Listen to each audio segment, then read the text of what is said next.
वो कोई MP south का भोसड़ी का बोलता कि पंचर डालने वाला है, मिसाइल बनाने वाले भूल गया।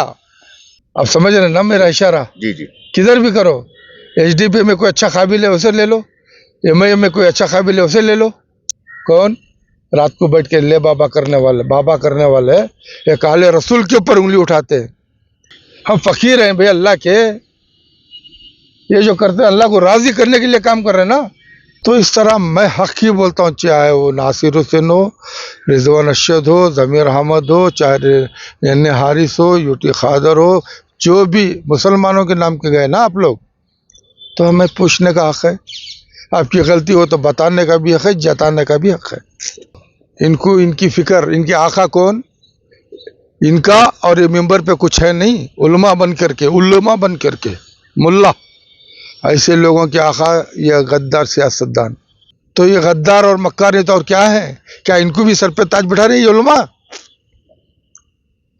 हाँ, कांग्रेस इनकी अम्मा की मेहर में आई थी या इन्होंने इनकी अम्मा की मेहर में चले गए? कांग्रेस देखो, सिलो पैजन मैंने बोल चुका हूँ, और मुसलमानों को इस हालत पर लाकर छोड़ने वाली जिम्मेदार कांग्रेस है। मजबूरी क्या है मुदस्सिर भाई? धोखेबाज गद्दार, आईएमए के पैसे, कौम के पैसे किन किन लीडरों ने उसको लूटा है, हाँ हमें मालूम है। उसमें कौन कौन साथ दिया, आलिम लोग मुझे मालूम है। बोले तो उलमा को बोल दिए, बोले तो सियासतदान को बोल दिए, बोले तो रहबरों क्या इनकी चमचागिरी करें। अब सब कुछ जो है पैसे की लालच बढ़ गई, ज़मीनात की कीमत हो गई, तो ना इनको खबरस्तान नज़र आ रहे हैं, ना मुसलमान गरीब मुसलमान नज़र आ रहे हैं। वो जो फ़कीर लेवल बोल के गया था, वो दायरे बचा के पेट पालने वाले, वो 30 साल 25 साल से रह रहे, एक बंडा था, बताओ वहाँ कैसे रहे होंगे। आज वो हार्ट ऑफ सिटी होगी डीके शिव कुमार के लिए। इनसे सवाल करो, मेंबर पे बैठ के 4 बातें बोल के अपना काम, अपने पेट पालने वालों की ज़रूरत नहीं है। माइनॉरिटी मिनिस्टर का तो उसने एक शोशा छोड़ा, उसने कुछ वॉलंटरी जो है हज, फिर नया हज का महीना आ रहा है 3-4 महीने में, उस वक्त के वॉलंटियरों को लेकर क्या अब दिखा रहा बंदा कि मैं इतने लोगों को एक तरह हवा बनाने की कोशिश की, बहुत बड़ा दिलेर है, बहुत बड़े रोशन बेग की वजह से जो है पैसे जो है 400 करोड़ रुपए ले लिया उसने आईएमए को बर्बाद कर दिया। ये मंसूर ने भी क्या किया, ये यहूदी की औलाद, नसरानी की औलाद, आईएमए जो बनाया इसने, ये हमारी कौम के पैसे हैं। 1 महीने 2 महीने 3 महीने कोर्स के भी मुफ्तियाँ हैं। और ये कौन अमीर शरीयत है, कौन? मुझे ऐसा मालूम होता है इनकी मुफाद के वास्ते, अपने पेट पालने के वास्ते भोले भाले कौम के लोगों को बहकाने के लिए ये अमीर शरीयत का नाम दे दिए। सबसे पहले ये अमीर शरीयत का नाम ही हटा दें, क्योंकि मैं बारहा हमारे यहाँ बोल चुका हूँ, और कोई माकाला ले बता दे शरीयत का अमीर कौन।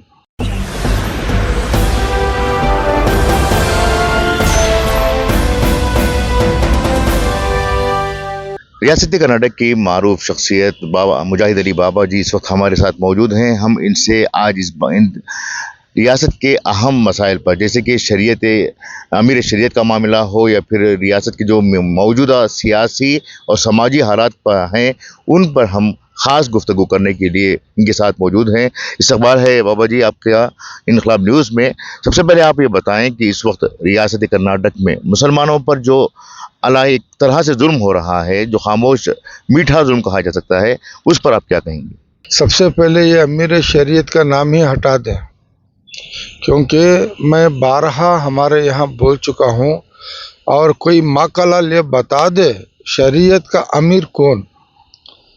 हाँ, पासदार शरीयत हो सकते हैं, यानी कि शरीयत की पासदारी कर सकते हैं, शरीयत के ऊपर अमल कर सकते हैं, शरीयत की देख करके हमें अपने ज़िंदगी को संवार सकते हैं, ना कि अमीर बन सकते। ये सबसे पहले नाम ही गलत है, क्योंकि शरीयत यानी कि कुरान पाक के अंदर जो बातें अल्लाह की तरफ से आई हैं वो शरीयत है, उसके ऊपर कायम दायम रहने का। नबी पाक की बातों के ऊपर चलने के नाम को अहादीस कहा गया है। वही लोग आले रसूल सल्लल्लाहु अलैहि वसल्लम के ऊपर जुल्म कर रहे थे ताकि शरीयत को मिटाने के लिए, समझे ना, जिसे यजीद कहा जाता है। हाँ, अब उस टाइम पे इसकी हिफाजत करने कौन आए थे? इसी रसूल पाक सल्लल्लाहु अलैहि वसल्लम के आल सारी कुर्बानी देकर इस शरीयत को बचाए, वो नहीं कहे कि हम अमीर शरीयत हैं। और ये कौन अमीर शरीयत है, कौन? मुझे ऐसा मालूम होता है इनकी मुफाद के वास्ते, अपने पेट पालने के वास्ते भोले भाले कौम के लोगों को बहकाने के लिए ये अमीर शरीयत का नाम दे दिए। हाँ, ऐसा होता है, हमने सुना है, बहुत देखा भी है बचपन से। कोई मसला हुक्म मुसलमानों के अंदर आ जाता है तो बड़े बड़े अकाबिरीन जो मुफ्तियान कराम होते हैं, वो भी अगर एक फतवा देना तो बड़ी सोच समझ कर महीने महीने का वक्त लेते थे, और इनके बस में अगर वो मसला हल करना नहीं होता तो बड़े बड़े इदारों को भेजते, फिर वहाँ से फतवे मंगाते, फिर अपना फतवा देखते, तो बोलते कि भाई ये मामला दीन में है, ये कर सकते हैं, ये नहीं कर सकते। अलावा उसके ये तो आजकल तो महीने 2 महीने के मुफ्तियाँ हो गए हैं। कोई मुफ्ती बनता है हंसी मजाक में जा रहा है, कोई मुफ्ती बनता है, सब मुफ्ती का तखल्लुस लगा लेना बहुत आसान है। उसके फ़राइज़ क्या है, उसका अंजाम क्या है, इनको नहीं मालूम है। ऐसे मुफ्तियान आज हमारे रियासत में बहुत सारे हैं, समझे ना। 1 महीने 2 महीने 3 महीने कोर्स के भी मुफ्तियाँ हैं। तो हमने इसीलिए बार बार कहा था, ये दौरा जो है हमारे जो मासूम थे साबिक़ सग़ीर अहमद साहब रशादी जो रहमतुल्लाहि ताला अलैह, क्योंकि मासूम तबीयत के थे, बग़ैर उनकी तबीयत सही नहीं थी, उस टाइम पर भी ले जा कर के हमारे मरहूम हमारे जो इरफाई साहब हैं एंड ग्रुप और मिली कौंसिल में कुछ लोग, इन्होंने मिलकर के उनको ज़बरदस्ती बना दिया था। वो वजह ये थी, उस वक्त भी जो है जो हमारे मुफ्ती शोएबुल्लाह खान साहब को बनाना चाह रहे थे, तो वो ना बन जाए इसलिए उनको जो है इन्होंने बनाया, किसे? अमीर शरीयत के नाम से सग़ीर अहमद साहब रशादी को। खैर वो तो ख़त्म हो गया है। तभी मैंने बोला था, देखो मैं क़िबला रुख खड़ा हूँ, अल्लाह गवाह है, हमारे मरहूम अशरफ अली बाखवी रहमतुल्लाह अलैह सब कहा था, हज़रत ये सही नहीं है, ये कैसे अमीर शरीयत हो सकता है, समझे ना। क्योंकि हमारी बहुत वो सदर है सदा इत्तेहाद कर्नाटक के, तो ये सारी बातें हो चुकी हैं। अब ये शेवा नहीं चलने वाला है। ये 24 स्टेट में, हमारे मुल्क के अंदर 24 स्टेट में ये मसला नहीं है कि अमीर शरीयत होना ही है। क्यों? कि वहाँ पर अमन नहीं चल रहा क्या बग़ैर अमीर शरीयत के? 24 जो हमारे स्टेट है वहाँ तो बग़ैर अमीर शरीयत के तो जो स्टेट चल रहे हैं ना, वहाँ कौम के मसले हल हो रहे हैं ना। हाँ, कौम की बातें हो रही है। ये कुछ जो बिहार यूपी बंगाल अपने वहाँ के लोग जो है अपने पेट पालने के लिए कुछ लोगों को बहका करके बना लिया, और इसी तरह कर्नाटक में भी हो गया है। अब मैं यही गुजारिश करता हूँ कि इस मसले को ख़त्म किया जाए। हाँ, पासदार शरीयत है, वो काबिल हैं, इसलिए हमने जो है मुफ्ती शोएबुल्लाह खान साहब का नाम लिया था, और उनको बेचारे को जो है IMA का मामला बोल करके उनको फंसा दिया। उस वक्त भी हम लोग मौजूद थे, तो ये एक दूसरे की जलस बहुत है इनमें, ये आलिमों में। उनका एक मदरसा अच्छा सा बन रहा था तो किसी को बर्दाश्त नहीं हुआ, तो उन्हें मसले पूछने लगे। ये मंसूर ने भी क्या किया, ये यहूदी की औलाद, नसरानी की औलाद IMA जो बनाया इसने, ये हमारी कौम के पैसे हैं, बहुत कौम बर्बाद हो चुकी है। अब उस कौम के पैसे में जो है, जब उन्होंने 1 लाख को 3 लाख 4 लाख की बात करा, तो उसे फतवा निकले कि ये जो है ब्याज का हिसाब हो जाएगा, सूद का। तो उसने बोला नहीं, मैं तिजारत कर रहा हूँ, बड़ी हमदर्दी की बातें करा, वो करा। तो उन्हें देखा कि एक शरीयत को बिल्कुल पास रखने वाले इंसान के पास चला गया, जिनका नाम मुफ्ती शोएबुल्लाह खान है। तो उनसे राय मशवरा किया, फिर उनको ले गया, उनके गोदाम दिखाया, सब कुछ दिखाया, मसले पूछा, तिजारत के बारे में बातचीत हुई। तो वो बेचारा शरीयत के हिसाब से उनको इजाज़त दी। हाँ, मुनाफा जो होता तो मुनाफे के हिसाब से दो, अगर घाटा होता तो घाटा करो। फिर उसने बोला मैं इसमें कुछ हिस्सा जो है मदारिसों को, मसाजिदों को मैं कौम के लिए करना चाहता हूँ। तो उस बहाने जो है उसने जो है 12 करोड़ कुछ पैसे जो है उसने उस मदरसे को लगाया। उसके बाद जो दूसरे भी यहाँ पे जो बहुत शरीफ हमारे उलमा थे ना, उनको रहा नहीं गया, उनके पीछे बुक निकले, ना जाना बहुत कुछ हुआ। वो आखिरकार जब ये 15 दिन में मेकिंग चार्ज ने इस तरह से जब ये एडवर्टाइज करता रहा, तो हम लोग बोले कि भाई ये भागने वाला है, जिसके पैसे निकालो। तो लोग संभलते ही रह गए, वो यहाँ से भाग गया।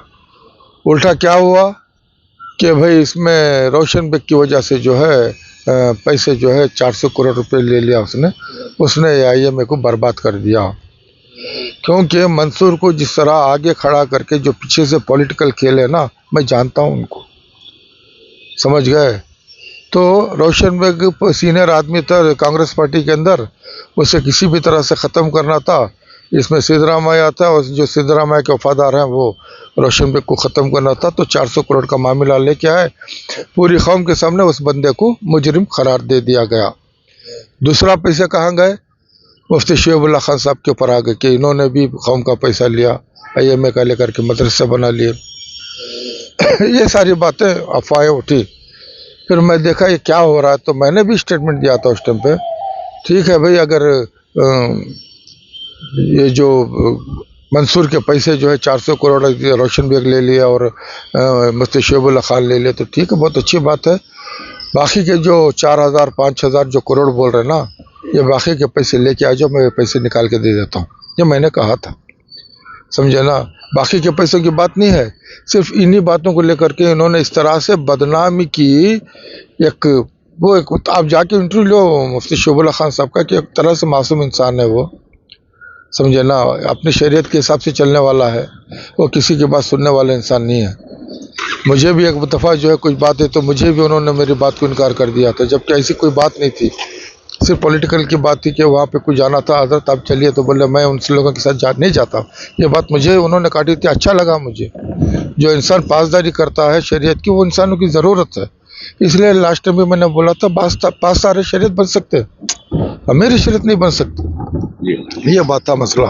अब ये जो भी इसके अंदर जो शरारतें कर रही हैं, मैं समझता हूँ ये कौम के लिए बहुत बड़ा नुकसान है। और वो इल्म रखने के काबिल ही नहीं, वो किस कुरान पाक को पढ़ते हैं, किस अहादीस को पढ़ते हैं, पता ही नहीं। ये जिस तरह यहूदियों की एक चाल चल रही है ना, कि हमारे लिबास में आएंगे, हमारा इल्म सीखेंगे और हमारे लिए बहकाएंगे, ये मुझे समझता है ये उन्हीं में की एक नस्ल होगी। ये मैं अपनी तरफ से कहना चाहता हूँ। अभी आपने बताया कि इस्लाम में जो है अमीर शरीयत का कॉन्सेप्ट इस वक्त नहीं है। इससे पहले भी मुफ्ती अशरफ साहब हैं, मुफ्ती ज़कीर अहमद साहब हैं, उनसे पहले भी 3 अमीर शरीयत जो है रियासत में गुजर चुके हैं। तो किस बुनियाद पर अभी अमीर शरीयत के मामले में जो है नज़रअंदाज किया जा सकता है, अमीर शरीयत के ओहदे को नज़रअंदाज किया जा सकता है? नहीं, देखो उस टाइम पे क्या था, मैंने बताया ना, बिहार, बंगाल, उड़ीसा, इस तरफ के लोगों ने बैठ करके आपस में एक इमारत शरिया बोल के उन्होंने एक तखल्लुस दे दिया था। ये उस टाइम पर भी लोग जो है इतने ये जो इसके पीछे नहीं थे। अच्छा, एक बात बताऊं, ये सिर्फ जो है देवबंदी अकीदे के लोगों के लिए ही है। इसके अंदर ना कोई सुन्नी बड़ा बड़े तबका जो है हमारे बरेली से, ना आला हज़रत के ख़ानदान से कोई रहे, ना दूसरे अहले हदीस की तरफ से रहे, ना लखनऊ के जो शिया के बड़े बड़े कल्बे सादिक साहब थे, बहुत अच्छे इंसान, बहुत सी मुलाकातें हमारी हुई हैं, ना वो इसके अंदर रहे। ये सब साथ में लेकर के इनको अगर अमीर शरीयत बनाया जाता तो उसकी कुछ अहमियत होती थी। ये तो एक तबके वालों ने बना, मतलब एक अकीदे वालों ने बना लिया, तो ये उनके लिए था, जबकि सबके लिए नहीं होगा ना, तो फिर कैसे अमीर शरीयत होंगे। तो इसलिए मैंने बार बार कहा कि अमीर शरीयत बन ही नहीं सकते। अभी रियासत में जो हालात हैं, ख़ास तौर से बेंगलुरु के मुख्तलिफ इलाक़ों में मुस्लिम आबादियों पर बुलडोज़र चलाए जा रहे हैं। इन हालात में ना जो अमीर शरीयत के जो दावेदार हैं वो लोग बात कर रहे हैं, ना ही यहाँ के सियासी लीडरान, जो कि ज़मीर अहमद समेत और भी कई लीडरान हैं बेंगलुरु के अंदर, तो वो भी खामोश हैं। ऐसा क्यों हो रहा है? अभी देखो, परसों मैंने doctor Syed Nasir Hussain, parliament of member, मैं बहुत ख़ास, हमारे बहुत ख़ास हैं, मैंने उनसे भी उनकी भी बात बाहर लेके आया। वजह ये थी, उन्होंने कर्नाटक के लिए राज्यसभा का मेंबर मुसलमानों के लिए बनाया गया था, ये मेरा एक ऐसा समझना है। और वो इंसान जो है, बार बार हमने उनसे कही कि भाई आप शहर में दखल दो, उन्होंने दखल नहीं दिए। उन्होंने सिर्फ जो है जो पार्टी के जो सदर हैं कांग्रेस पार्टी के, उनके साथ, और दिल्ली, और कभी कभी अपना शहर बल्लारी, वहाँ तक के रह गए। हमने कई बार बोला कि भाई तुम बेंगलोर के अंदर काम करो, बेंगलोर में काम करो, लेकिन उन्होंने किया नहीं। अब दुख इस बात का हुआ कि इतना सारा मसले हमारे यहाँ पर हो रहे हैं, ये भी तो मुसलमानों की तो रहबर है ना, दीनी मतलब सियासी नज़रिए से, तो इनका फ़र्ज़ बनता था कि जैसे कि गोकुलों में तबाही हुई, वहाँ जा कर के देखते, फिर दूसरी जगह हुई, और भी 3-4 जगह छोटी छोटी जगह इन्होंने मिसमार कर रहे हैं।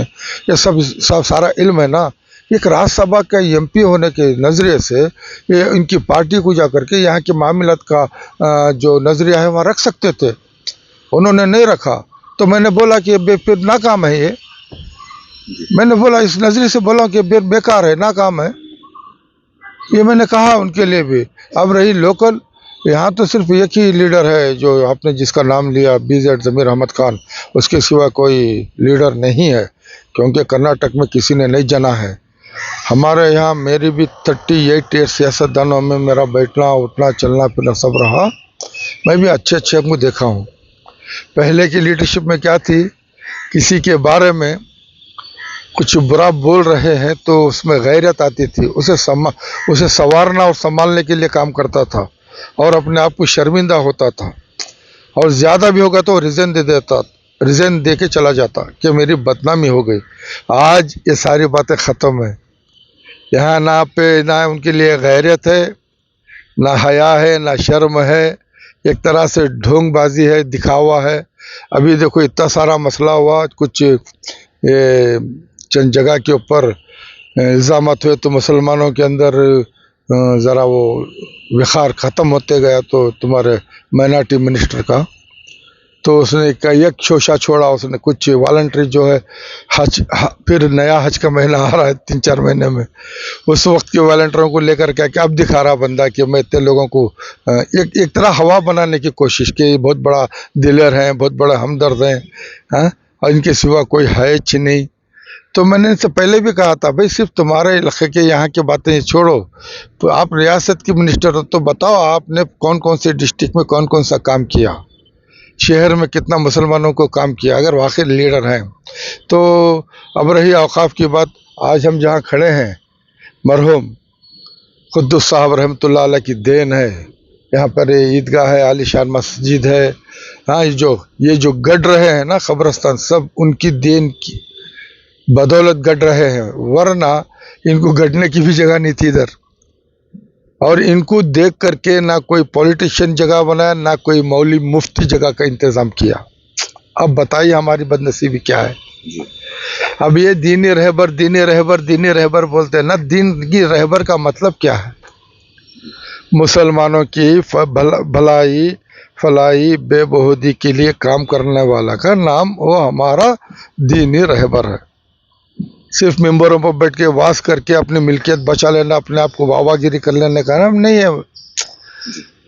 मैं बारहा कह चुका हूँ, हमारे यहाँ व्हाइटफील्ड के जो साईं बाबा बोल के, उसने तो बाहर कंट्री वालों को लेकर के अपना यहाँ अस्पताल बना दिया, ना जाने क्या क्या बना दिया, लेकिन यहाँ के लिए और सारी कौम के लिए किया उसने। मुझे ये बताओ, इतने इतने बड़े नाम आप बोल रहे हैं, ये देवबंदी वाल हो या बरेली हो, चाहे नदवा हो, या कोचोची हो, जितने भी हो, मुझे ये बताओ 150 साल से ये जो इदारे बने, हम लोगों को इन्होंने बांटा तोड़ा कमज़ोर किया, इन सबों ने। इनसे सवाल कीजिए कि इन्होंने कितने यूनिवर्सिटी बनाए हैं, कितने कॉलेज अस्पताल बनाए हैं, कितने गरीबों के लिए इन्होंने राहबरी की है, जो ज़कात का पैसा कितना गरीबों में वो जायज़ तरीके से गया है। इनसे सवाल करो।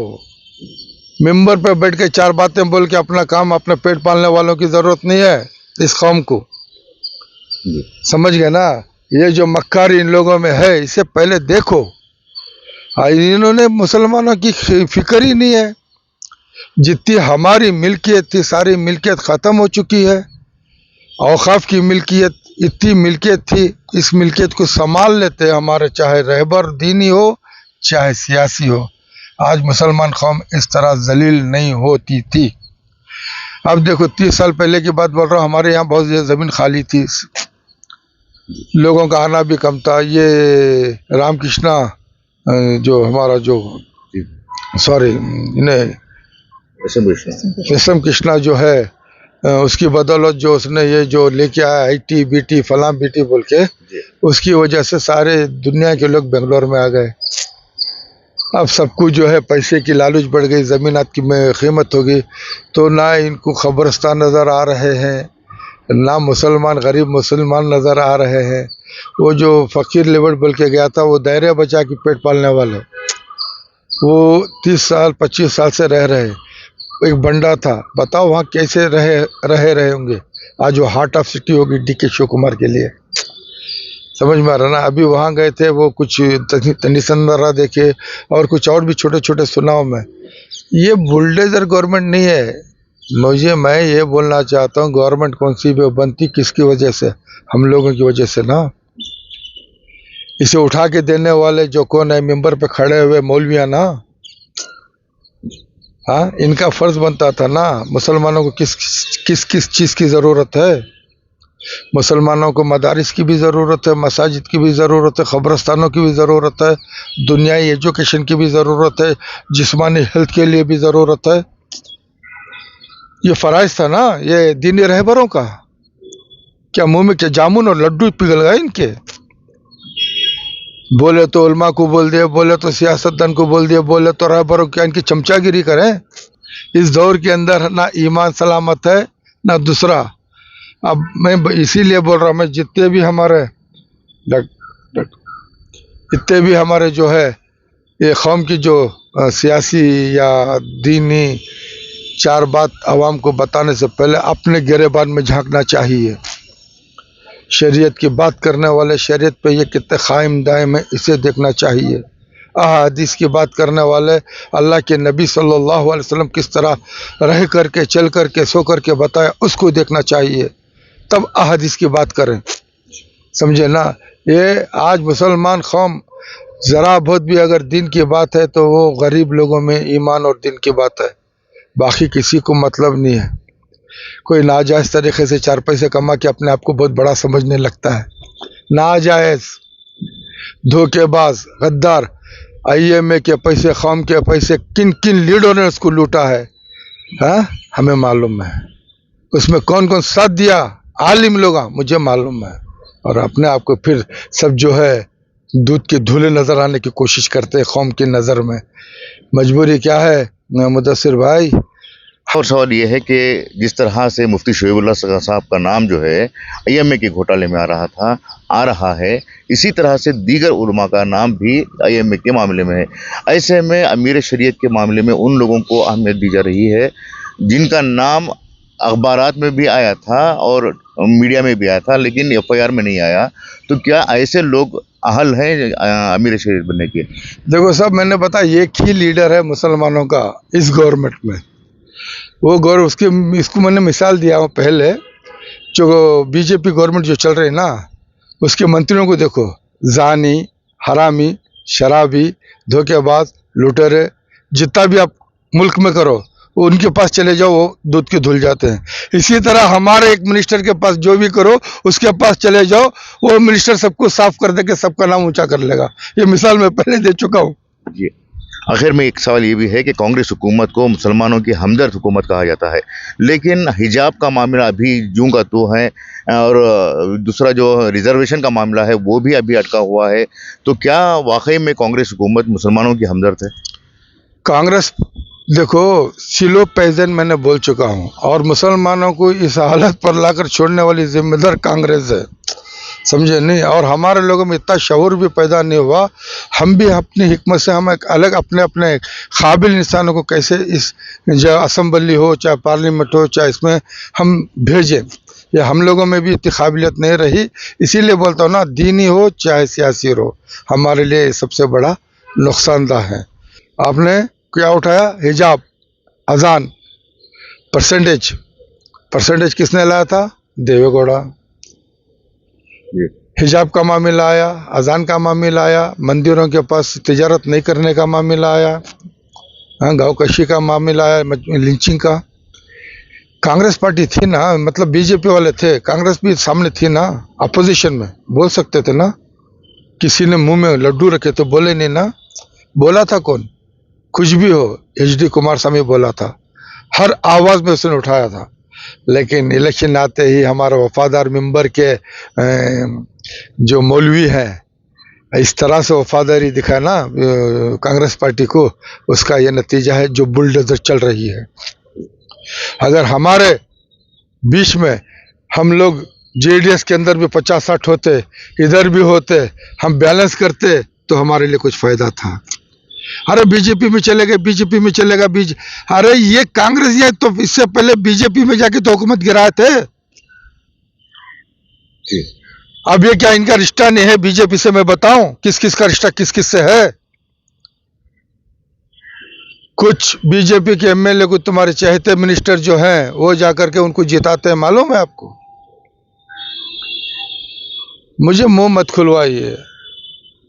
वो कहते हैं ना, हमारा ही चिराग से मतलब हमारे मिल्लत को तबाह कर दिया। घर को लगी आग, वो आग है लेकिन यह मिल्लत को तबाह कर दी है, घर नहीं मिल्लत। जब कांग्रेस मीठा जहर कह रहे हैं आप, तो इसका मुतबादिल क्या हो सकता है मुसलमानों के लिए? देखो मेरी ये बताया ना, मैं हमारे में ये हिकमत ही खत्म हो गई है। हम अब देखो, अब मुदस्सिर एक नाम है, अगर कुछ काम कर रहा है तो उसे देखें ये इसकी ईमानदारी क्या है, इन्हें क्या चाह रहा है, आगे ये क्या कर सकता है। सिर्फ इतना ही नहीं, आगे भी देखा जाएगा कि ये कहाँ तक रुक सकता है, कौन सी बात पर ठहर सकता है। तो ये सारा अगर यकीन हो गया तो इसको आगे ढक लो, आगे भेजो। अब ये आने वाला है इलेक्शन, देखो तुम्हारा ये कारपोरेशन का जो नाटक ये चल रहे हैं ना, 300 यानी कि 60 पर 9 यानी कि 369, इनकी हैसियत ये भी नहीं कि 100 आदमी को लिया जाए मुसलमानों का, 70 की भी नहीं। कारपोरेशन का जो इलेक्शन आने वाला है इसके अंदर जो है, मेरी राय है, चाहे कारपोरेशन हो, चाहे असम्बली हो, चाहे पार्लियामेंट हो, मुसलमान अगर वाकई इज्जतदार समझदार हैं तो इस पार्टी को सबक सिखाएं, कांग्रेस पार्टी को। वजह, इन्होंने वादा किया था कि जैसे हम लोग आएंगे पहली कैबिनेट मीटिंग के अंदर हमने मुसलमानों के 5 इश्यूज वापस करेंगे, कि ये मक्कार है। तो ये गद्दार और मक्कार है तो और क्या है? क्या इनको भी सर पे ताज बिठा रही है उलमा? हाँ, कांग्रेस इनकी अम्मा की महर में थी या इन्होंने उनकी अम्मा की महर में चले गए? मुसलमान कौम क्या कांग्रेस की अम्मा की महर में चले गई क्या? हाँ, बातें बहुत है, हमारा खून खोलता है। ये कौम कहाँ ले जाकर के बर्बाद कर दिए इन्होंने, भिखारियों से बदतर कर दिए। बेकार नौजवान नशेली इस वास्ते हो कि उनके पास काम नहीं है, वरना वो भी दुनिया में अच्छी तरह जीना चाहते थे, जी सकते थे। पढ़े लिखे छोकरे लड़के जो है नशे की हालत में है, मालूम है इसका जिम्मेदार कौन? वो कोई एमपी साउथ का भोसड़ी का बोलता है कि पंचर डालने वाला है, मिसाइल बनाने वाले भूल गया। हाँ, पंचर डालने वाले याद आ गए। मुल्क को जब जब डैमेज होता है तब भी हम ही पंचर डालेंगे, मुल्क के अंदर भी। वो हरामखोर को मालूम नहीं है कल का बच्चा पैदा हुआ है, इस कौम के ऊपर कितनी मजाक हो रही है, कितनी लिंचिक हो रही है। कोई बोल रहा है? नहीं बोलो। इनको इनकी फिक्र, इनके आका कौन? इनका और ये मेंबर पे कुछ है नहीं, उलमा बन करके मुल्ला, ऐसे लोगों के आका या गद्दार सियासतदान। गद्दार कैसे? कौम के नाम से आगे आकर के कौम को जो नुकसान पहुंचा रहे ना, इसलिए ये कौम के गद्दार हैं। इनका साथ देने वाले जो ये मेंबर पर बैठे हुए ये भी गद्दार हैं। ये उजले लिबास में काले लोग हैं। कौम को बहुत सोचना चाहिए। बस मैं क्या बोलूं, बोलना तो बहुत है।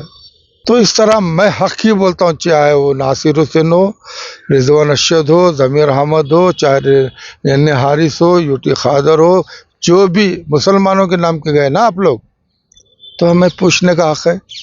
आपकी गलती हो तो बताने का भी हक है, जताने का भी हक है।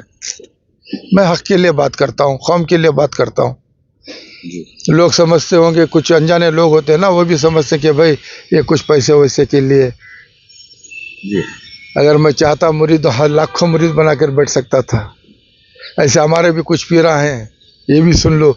बीजापुर से कोई आता है, कोई एक हमारा हैदर बादशाह बोल के एक है, वो उनका जो मामला जो है इसमें है, महाराष्ट्र में उनके कोई बुजुर्ग है, लेकिन यहाँ के सारे सियासतदानों को वो बंदा गिर कर रखा हुआ है। सारों को ऐसा दिखाता कि सब उसके हुक्म पे चल रहे हैं। अब ये पीर बाबा हैं या सज्जादे हैं या, अरे इनसे क्या मतलब है हमें? अगर यूं करना होता तो मुझे ये सब करने की क्या जरूरत थी।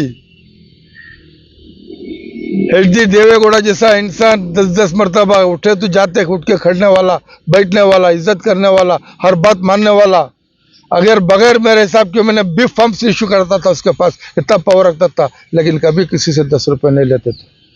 हम फकीर हैं भाई अल्लाह के, ये जो करते हैं अल्लाह को राजी करने के लिए काम कर रहे हैं ना। ये सज्जादे हैं, कहाँ के होना वहाँ के होना, ये पीर हैं, ये पीरों की इतनी लालूची हो तो उनका मुरीदों का क्या हाल होगा पता नहीं। ऐसे पीर, ऐसे सज्जादे, इनका भी रोल बहुत बहुत खराब है इस कौम के लिए।